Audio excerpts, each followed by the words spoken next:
বাংলাদেশের জিততে হলে লিটন কুমার দাস ও সাকিব আল হাসানকে জ্বলে উঠতে হবে বলে মনে করেন ভারতের কিংবদন্তি leg spinner Anil Kumble. 17 June 2019 ইংল্যান্ডের টন্টনে বিশ্বকাপে নিজেদের পঞ্চম ম্যাচে ওয়েস্ট ইন্ডিজের মুখোমুখি হয়েছিল বাংলাদেশ। শ্রীলঙ্কার সাথে আগের ম্যাচটা বৃষ্টিতে ভেসে যাওয়ায় সেমিফাইনালে যেতে এই ম্যাচে জয় পাওয়াটা খুবই গুরুত্বপূর্ণ ছিল টাইগারদের জন্য। শুরুতে ব্যাট করে বাংলাদেশের সামনে 321 রানের পাহাড় দাঁড় করায় ক্যারিবীয়রা। 322 রানের লক্ষ্যে ব্যাট করতে নেমে তামিম সৌম্য ভালো একটা শুরু এনে দিলেও এক পর্যায়ে 133 রানে 3 উইকেট হারিয়ে চাপে পড়ে বাংলাদেশ। ক্রিজে ততক্ষণে ছিলেন সাকিব আল হাসান ও নতুন ব্যাটার হিসেবে এসেছিলেন লিটন কুমার দাস। নিজের প্রথম বিশ্বকাপের প্রথম ম্যাচে চাপের সময়ে 5 নম্বরে মাঠে নেমেছিলেন লিটন। এরপর পুরোটাই ইতিহাস। 135 বলে 189 রানের পার্টনারশিপ গড়েন এই দুজন। বাংলাদেশকে ম্যাচ জিতিয়ে মাঠ ছাড়েন। সাকিব সেঞ্চুরি পেলেও সেই ম্যাচে 69 বলে 94 রান করে অপরাজিত থাকেন লিটন কুমার দাস। সময় পেরিয়ে এখন 2024 টি-20 বিশ্বকাপ খেলতে বাংলাদেশ আছে মার্কিন মুলুকে। শ্রীলঙ্কার বিপক্ষে 2 উইকেটের জয়ে বিশ্বকাপ মিশন শুরু করেছে বাংলাদেশ। সেই ম্যাচে ব্যাট হাতে দারুণ পারফর্ম করেন উইকেটরক্ষক batter Liton Kumar Das. Smooth shaving এর জন্য শুধুমাত্র কুল, নাথিং এলস।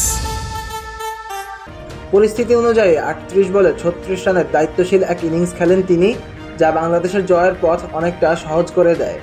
তবে বিশ্বসেরা অলরাউন্ডার সাকিব আল হাসান নেই নিজের চেনা ছন্দে। ব্যাট বল 2 বিভাগে নিষ্ক্রিয় ছিলেন এই বাঁহাতি অলরাউন্ডার। তিনি যে ধুঁকছেন সেটা দৃশ্যমান হচ্ছে খুব ভালোভাবে। 10 জুন সোমবার নিউ ইয়র্কের নাসাউ কাউন্টি আন্তর্জাতিক ক্রিকেট স্টেডিয়ামে নিজেদের দ্বিতীয় ম্যাচে দক্ষিণ আফ্রিকার মুখোমুখি হবে শান্ত বাহিনী। এই মাঠেই শ্রীলঙ্কা ও নেদারল্যান্ডসের বিপক্ষে দুটো লো স্কোরিং ম্যাচ জিতে ভালো অবস্থানে আছে প্রোটিয়ারা। বাংলাদেশকেও ভালোভাবে চেপে ধরতে চাইবেন তারা। তবে এর থেকে বাংলাদেশকে উত্তরণের উপায় বাতলে দিয়েছেন সাবেক ভারতীয় ক্রিকেটার অনিল কুম্বলে। বলেছেন, বাংলাদেশের ভালো করতে হলে জ্বলে উঠতে হবে লিটন ও সাকিবকে। ভারতের কিংবদন্তি এই লেগ স্পিনার বলেন, বাংলাদেশকে যদি দক্ষিণ আফ্রিকাকে হারাতে হয় তাহলে ব্যাটিং ভালো করতে হবে। আমার মনে হয় এই ম্যাচে বাংলাদেশের সবচেয়ে গুরুত্বপূর্ণ ক্রিকেটার হবেন সাকিব আল হাসান ও লিটন কুমার দাস।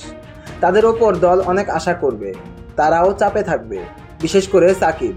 লিটন ভালো খেলোয়াড়, গেল ম্যাচেও রান পেয়েছে।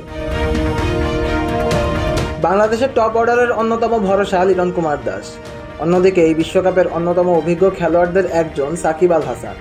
দক্ষিণ আফ্রিকার মতো শক্তিশালী প্রতিপক্ষকে হারাতে হলে এই দুজনের পারফর্ম করাটা খুবই জরুরি। সোমবারের পর বাংলাদেশ যাবে ক্যারিবিয়ান দ্বীপপুঞ্জে। সেখানে 13 জুন নেদারল্যান্ডসের বিপক্ষে মাঠে নামবে টাইগাররা। সিয়াম তালুকদার, অন ফিল্ড।